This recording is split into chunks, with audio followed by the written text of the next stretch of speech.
आपको लगता है कि 8 फरवरी के बाद जब इंतखाबात का नताइज आने का सिलसिला शुरू हुआ तो उसके बाद से अब तक एक कंट्रोवर्सी की सिचुएशन है, पॉलिटिकल कंट्रोवर्सी अगर कहा जाए तो गलत नहीं होगा। आपको लगता है कि आज के इंतखाबात के बाद भी यही बाज़ गश्त होगी, जिनके हक में आए तो सब अच्छा है, अगर नहीं आए तो इसका मतलब है धांधली हुई, धांधली ज़्यादा इंतखाबात होंगे? देखिए, जो आप बात की है कि अब जनरल इलेक्शन हो चुके हैं, अभी बाई इलेक्शन हो रहे हैं और जो टर्नआउट कंपैरेटिवली कम है, लेकिन आप ये देखेंगे जनरली ये होता है कि जो रूलिंग पार्टी होती है ना, उसको बेनिफिट होता है। बिकॉज जब मशीन हो गया होता है, पार्टी एक हुकूमत बन गई होती है और उस हुकूमत के बाद ज़्यादातर लोगों की सोच होती है कि हमें उस पार्टी को वोट देना चाहिए जो रूलिंग पार्टी है, ताकि आपको अपने इलाके की डेवलपमेंट चाहिए, आपको और जॉब चाहिए, आपको डिफरेंट तरह की मराज चाहिए, तो वो उसी जरूरत हो सकती है जब गवर्नमेंट की पार्टी आए और वो जीत जाए। सेकेंड, इसके बाद सबसे इंपॉर्टेंट बात ये है कि हर इलेक्शन के बाद ये जो हम बात करते हैं गांधी की, now I think we should decide. अब ये इतना ओपन इलेक्शन हो रहा है, पहले फॉर्म 45, 47 की बात हुई है, कम से कम अब आपके पोलिंग एजेंट्स जो आपके रिस्पॉन्सिबल है पार्टी के, they should not sign any document. आप क्यों साइन करते हैं? मत करेंगे तो नोबडी, क्या आपसे ये थोड़ी कि आपसे वो प्रेजाइडिंग ऑफिसर आप कहेगा जबरदस्ती साइन कर, डोंट साइन इट। और फिर आप बाद में ब्लेम करते हैं कि प्रेसिडेंट ऑफिसर ने कर दिया, फलानी कर दी। तो आपको अपने पोलिंग एजेंट्स को ब्रीफ करके भेजें कि आपने जब तक आपके अपनी खुद काउंटिंग नहीं हो जाती है, सबके साइन खुद साइन करें, बाकियों में साइन हो और उसके बाद आप जो प्रेसिडेंट ऑफिसर को दें। तो इसमें ये एक्सक्यूज नहीं होनी चाहिए। जनरल इलेक्शन पीसफुल हुए हैं, कोई एक दो इंसिडेंट हमेशा से होते रहते हैं और ट्रेंड यही लग रहा है कि पंजाब में असेंबली के इलेक्शन मेरे ख्याल में पीएमएल का पलड़ा भारी रहेगा, जो नजर आ रहा है कि ज्यादा उनके केपीके में भी 50-50 रहेगा, लेकिन बाकी ओवरऑल आई थिंक ये रूलिंग पार्टी को इन इलेक्शन में फायदा हो जाएगा। सही है जी। मुज़म्मिल, आप किस तरह से देख रहे हैं? ये बात तो दुरुस्त है कि जो हुकूमत, जो जमात इक़्तिदार में होती है, हुकूमत में होती है, ज़िमनी इंतखाबात में पलड़ा उसी का भारी रहता है। जिस तरह ब्रिगेडियर साहब भी कह रहे हैं, ज़ाहिर है लोगों को होता है कि हमारे बहुत सारे मंसूबे, प्रोजेक्ट, बहुत सारे काम उसी हुकूमत ने करने हैं, तो वो बाजी वही ले जाती है। लेकिन ऐसा नहीं भी हुआ। आप तारीख पर भी बड़ी गिरफ्त रखते हैं। आपको क्या लगता है कि ये जो टर्न आउट और ख़ास तौर पर ये नताइज क्या तमाम सियासी जमातों के लिए काबिल कबूल होंगे जो ज़िमनी इंतखाबात में जिन्होंने कॉन्टेस्ट किया? देखिए, ट्रेंड तो नॉर्मली यही रहता है कि जो रूलिंग पार्टी होती है बाय इलेक्शंस असल में वो कहते हैं ना विनर टेक्स ऑल, तो जो रूलिंग पार्टी पाकिस्तान में है वो सब ले जाती है। लेकिन ये ट्रेंड जो है वो रिवर्स भी हुआ। आपको पीटीआई के दौर में जो बाय इलेक्शन हुए इनिशियली पहले 2 साल के अंदर, उसमें पीएमएलएन ने एक भारी मेजॉरिटी से उनको जीता, डस्का वाला इलेक्शन कंट्रोवर्सी क्रिएट कर गया। इसके बाद में जब नून लीग की हुकूमत आई, जब पीडीएम का दौर आया, तो उसके अंडर पीटीआई ने काफी सीटें जीती जब बाय इलेक्शंस हुए। तो ये ट्रेंड जो है वो रिवर्स होता रहता है। लेकिन अनफॉर्चुनेट चीज जो मुझे आज नजर आई वो अमन अमान की सूरत हाल थी, क्योंकि अभी किला अब्दुल्ला से भी जो खबरें आ रही थी कि वहाँ कशीदगी फैल गई है, फायरिंग हो रही है। इसके अलावा नारो में जो अफसोसनाक वाकया हुआ, एक वर्कर की जान चली गई। अनफॉर्चुनेटली पाकिस्तान में डेमोक्रेटिक एक्सरसाइज वायलेंस के बगैर हो नहीं सकती, which is very very unfortunate. 2024 में क्या हमने ये सुना है कभी कि न्यूजीलैंड के या ऑस्ट्रेलिया के या फिर किसी नॉर्थ यूरोपियन कंट्री के या अमेरिका के इंतखाबात में फायरिंग के वाकयात पेश आ रहे हैं, उम्मीदवार जाके धावा बोल रहे हैं किसी पोलिंग बूथ के ऊपर? पाकिस्तान के अंदर ये वायलेंस की नॉर्मलाइजेशन इलेक्शन की एक्सरसाइज में हो चुकी है। इससे हर दफा जानी नुकसान होता है।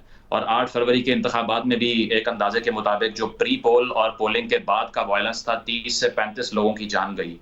तो मेरे नजदीक तो सबसे बड़ी जो कॉस्ट पाकिस्तान पे करता है इलेक्शन में वो ह्यूमन कॉस्ट है।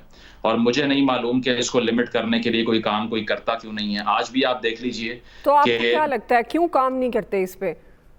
देखिए, इसके लिए तो आपको ट्रिकल डाउन इफेक्ट ताकत का जब होता हुआ दिखाई देगा, बल्दियाती नुमाइंदगान मौजूद होंगे या पार्टियों के पास एक मुकम्मल हायरार्की होगी, तो तब उसमें लड़ाई झगड़े या फिर इस तरह के धावे नहीं बोले जाएंगे, जत्थे नहीं बनेंगे। पाकिस्तान में फ्यूडल एक्सरसाइज होती है, जिसके पास करोड़ों रुपए हैं वो उतने पैसे लगा के एक जत्था क्रिएट करता है और वो जाके हमले कर देते हैं पोलिंग स्टेशंस के ऊपर। तो अनफॉर्चुनेटली डेमोक्रेटिक एक्सरसाइज इसलिए नहीं होती कि यहाँ पे एलीट्स का कैप्चर और कब्जा है जो इंतखाबी अमल है उसके ऊपर। अगर यहाँ तलबा मौजूद होते या कोई हायरार्की ऐसी होती जो कि जिनको पता होता कि इलेक्शन के रोज जाके किस तरह से एग्जीक्यूट करना है, वोटर को कैसे लेके आना है और पीसफुली कैसे ये सारा काम करना है, ताकत नहीं इस्तेमाल करनी, तो तब ये वाकयात ना सामने आते। लेकिन यहाँ पे अनफॉर्चुनेटली जिस तरह मैंने पहले कहा कि एलीट्स का कैप्चर है, और आपको पाकिस्तान में भी मोस्टली वही लोग दिखाई देंगे जिनके पास कैपिटल बहुत ज्यादा है और वो उसकी ताकत से ही ईवान तक पहुंचते हैं, ना कि अपने विजन की ताकत से। तो मेरा ख्याल है कि आज मोहसिन नकवी साहब को क्रिकेट की बजाय अमनो अमान पे बात करनी चाहिए थी, लेकिन उन्होंने नहीं की। दूसरी चीज इंटरनेट का बंद हो जाना और इसकी बंदिश, ये भी और ये तो 8 फरवरी में भी हमने यही भुगता कि जब इंतखाबात होते हैं मोबाइल सर्विसेज ऑफ, इंटरनेट बंद। बिल्कुल ऐसी है। उसकी वजह यह है कि अगर आप इसको बेसिक राइट नहीं समझेंगे तो इसको कभी भी इसका स्विच बंद कर देना बहुत आसान हो जाएगा। और इसके अलावा के लोग भी अगर VPN इस्तेमाल करके ट्वीट कर रहे हैं तो इससे क्या एक्सपेक्ट कर सकते हैं। तो बात यह है, पाकिस्तान के अंदर आप जितने भी इलेक्शन करवाएं, लेकिन ऐसी रिफॉर्म अगर नहीं करेंगे कि इलेक्शंस की एक्सरसाइज से कुछ निकले, तो आवाम में मायूसी में इजाफा होगा, जो टर्नआउट भी रिफ्लेक्ट कर रहा है। वो कहते हैं ना कि पॉलिटिशियन अगले इलेक्शन के बारे में सोचता है, लेकिन स्टेट्समैन जो है वो अगली जनरेशन के बारे में सोचता है। तो यहाँ सियासतदान बहुत, स्टेट्समैन कोई नहीं है।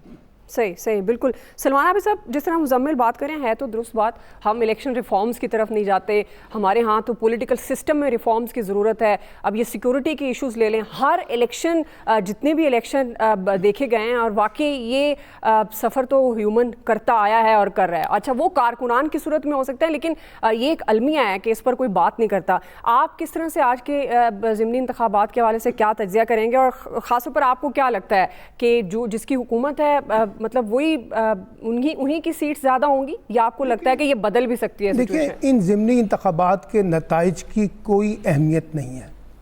उसकी एक वजह है, पहले से चीज़ें काफ़ी हद तक तयशुदा हैं। हमारा जो डेमोक्रेटिक सिस्टम है, हमारा जो पॉलिटिकल सिस्टम है, वो कैप्चर हो चुका है। वो इस वक्त डेमोक्रेटिक फोर्सेस के हाथ में नहीं है। और जो बुनियादी फंडामेंटल्स हैं डेमोक्रेसी के, इलेक्शंस के, हम तो उसको ओन करने के लिए तैयार ही नहीं है। मिसाल के तौर पे इसी ज़िमनी इलेक्शन के अंदर देखें तो मेरा सवाल यह है कि सुन्नी इत्तेहाद कौंसिल या PTI के कैंडिडेट को कैंपेन करने की इजाज़त मिली, जलसा करने की इजाज़त मिली, जुलूस निकालने की इजाज़त मिली, मोबिलाइजेशन करने की इजाज़त मिली? किसी किस्म की कोई इजाज़त नहीं है। तो फिर किस किस्म के ये इलेक्शंस होंगे? और अभी मुजम्मिल ने बिल्कुल ठीक कहा कि अगर आप इसको जवाब बना लेंगे, 8 फरवरी में भी यही तो सारा कुछ हुआ, इंतखाब हो गए, हुकूमत देखिए ना, वो जो बन गई। इंतखाबात हो गए तो आपने देख लिया कि नतीजा कैसे, वो इलेक्शन मैनेजमेंट सिस्टम। देखिए, आप हुकूमत बना लें, हुकूमत की क्रेडिबिलिटी क्या है? आज कौन मानता है इस हुकूमत को? सबको पता है ये फॉर्म 47 के ऊपर बेस करके हुकूमत बनी है। आज फॉर्म 45 किधर गया, मुझे बताइए। आप मुझे देखिए ना, जो पॉलिटिकल मॉरल ग्राउंड्स होती हैं वो तो मुझे बताइए ना कि क्या वो हमारी इलेक्टोरल पॉलिटिक्स में है, हमारी डेमोक्रेटिक पॉलिटिक्स में है?